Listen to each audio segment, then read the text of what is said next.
Barakatha Yahweh, Barakatha Yahweh, Barakatha Yahweh, Barakatha Yahweh, Ba'ashem, Rakakwadash. Double honor to the apostles, the elders.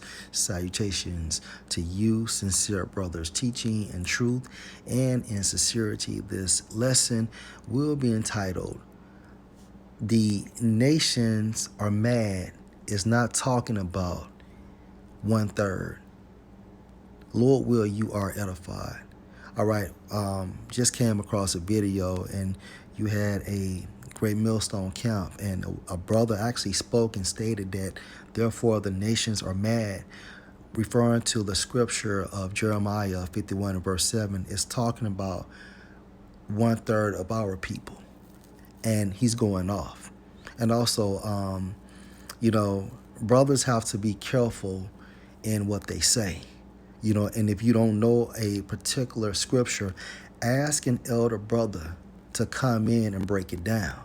All right, it's no point of winging something, because when you do that, all right, you get it wrong more than likely, and therefore the sheep will be misled. It's extremely important when we prophesy, when we speak, we know what the fuck we're talking about.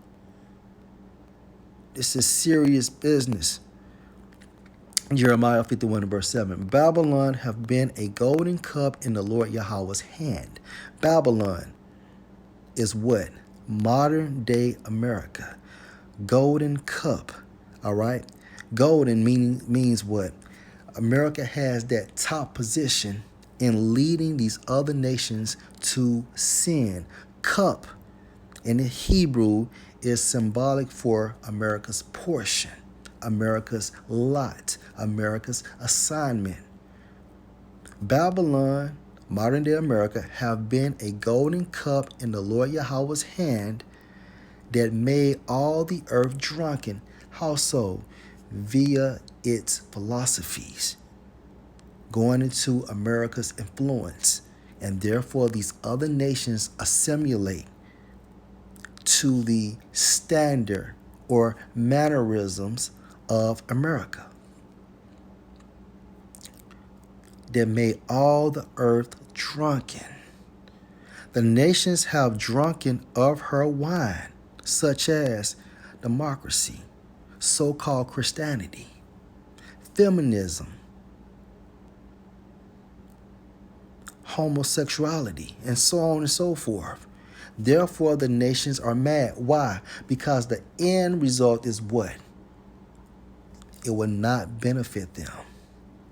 There's no gain. There's no profit. Because when Yahushua comes, he is going to destroy this entire system. And therefore, the nations will be extremely mad. And they're getting roused up at this time frame. That's why you see, I think it was Moab, who stated that they will no longer have so-called metrosexual men being displayed via the public, such as their media outlets, and so on and so forth. Therefore, the nations are mad. Let's get Psalm 110 and verse 1. A Psalm of David. The Lord Yahweh said unto my Lord Yahushua, sit you at my right hand until I make your enemies thy footstool. And once Yahushua gets that green light from Yahweh, guess what? This system will be destroyed. And by default, Esau's rulership will end. And their joint heirs will fall as well for being in concert with the nation of Edom. And let's just prove that these other nations are allies with Edom. Let's get Luke chapter 16, and we can go into the parable of Lazarus and the rich man.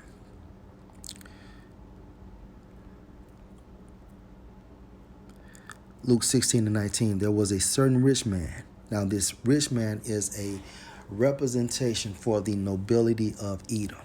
All right, the international bankers that control this entire system, which was clothed in purple and fine linen, meaning what? Symbolic for they have that stead of rulership. Purple means royalty, to have a luxurious lifestyle and far sumptuously every day. Verse 20, and there was a certain beggar named Lazarus. Now, Lazarus is symbolic for the nation of Israel, which was laid at his gate full of sores.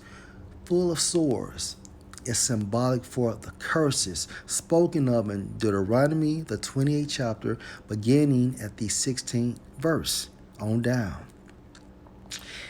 And desiring to be fed with the crumbs which fell from the rich man's table.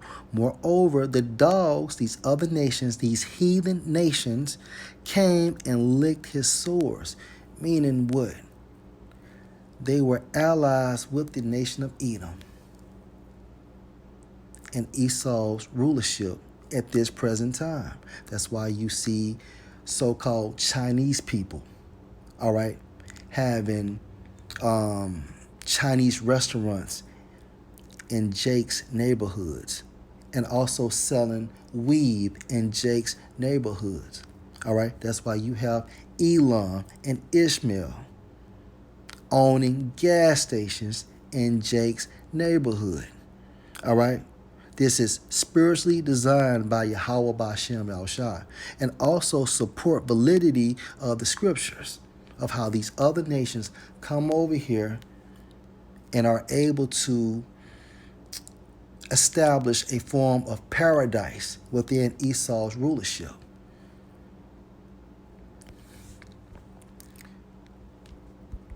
Psalm 83 and verse 2. For lo, thy enemies make a tumult, and they that hate thee have lifted up the head. Verse 3, they have taken crafty counsel against thy people, Israelites, and consulted against thy hidden ones, Israelites. They have said, come and let us cut them off from being a nation, that the name of Israel may be no more in remembrance. And that's literal. Verse 5, for they have consulted together. With one consent, they are confederate against thee. Meaning what? These other nations have aligned themselves with the nation of Edom. All right. They are confederate with the nation of Edom. Verse 6, the tabernacles of Edom and the Ishmaelites of Moab and the Hagarenes, Jabal, and Ammon and Amalek, the Philistines, with the inhabitants of Tyre. Assur also is joined with them. They have holpen the children of Lot. Salah. All right. Further proof that these other nations are joint heirs with the nation of Edom.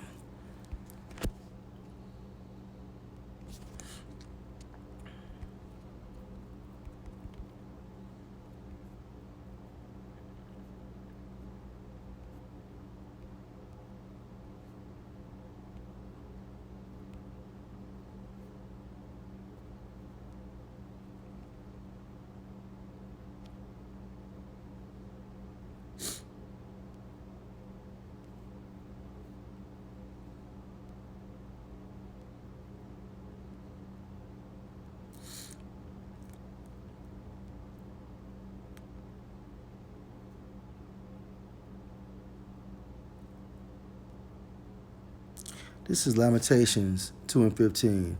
All that pass by clap their hands at thee. They hiss and wag their head at the daughter of Jerusalem, referring to the entire nation of Israel, being in that low estate, saying, is this the city that men call the perfection of beauty, the joy of the whole earth? All thy enemies have opened their mouth against thee. They hiss and gnash the teeth. They say, we have swallowed her up. Meaning what? We have this entire nation in captivity. Certainly, this is the day that we have looked for, we have found, we have seen it. And this is how you apply this scripture at this present time. Okay?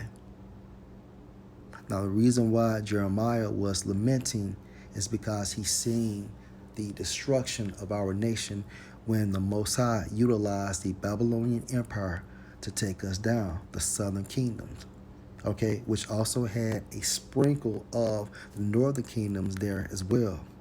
All right. However, if we are applying the scripture now, this proves that all thy enemies include the nation of Edom and these other nations which are confederate with the nation of Edom. Okay. Let's go to Deuteronomy 28 and verse 44.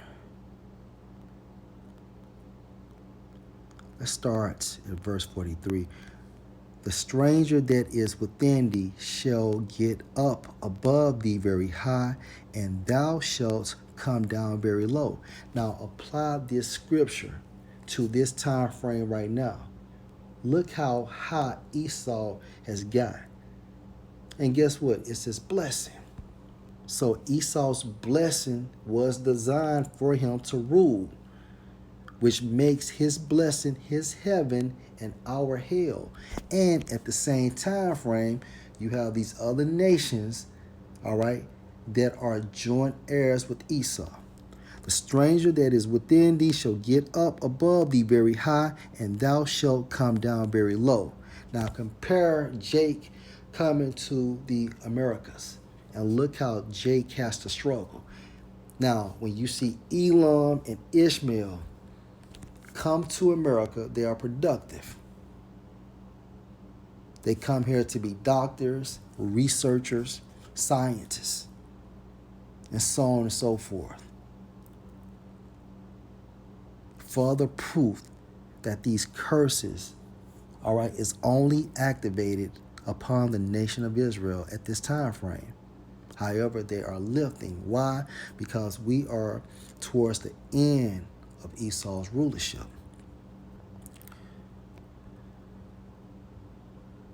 The stranger that is within thee shall get up above thee very high, and thou shalt come down very low. Verse 44, he shall lend to thee, and thou shalt not lend to him. He shall be the head, and thou shalt be the tail. And that's how it is at this present time if we apply this scripture. Esau is the head, and we are the tail in Esau's kingdom.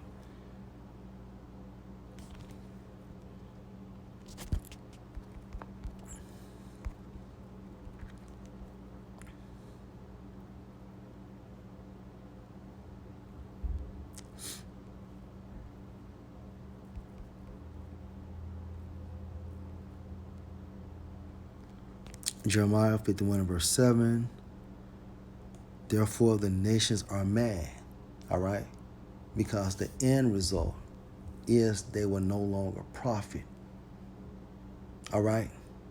They are going down as well.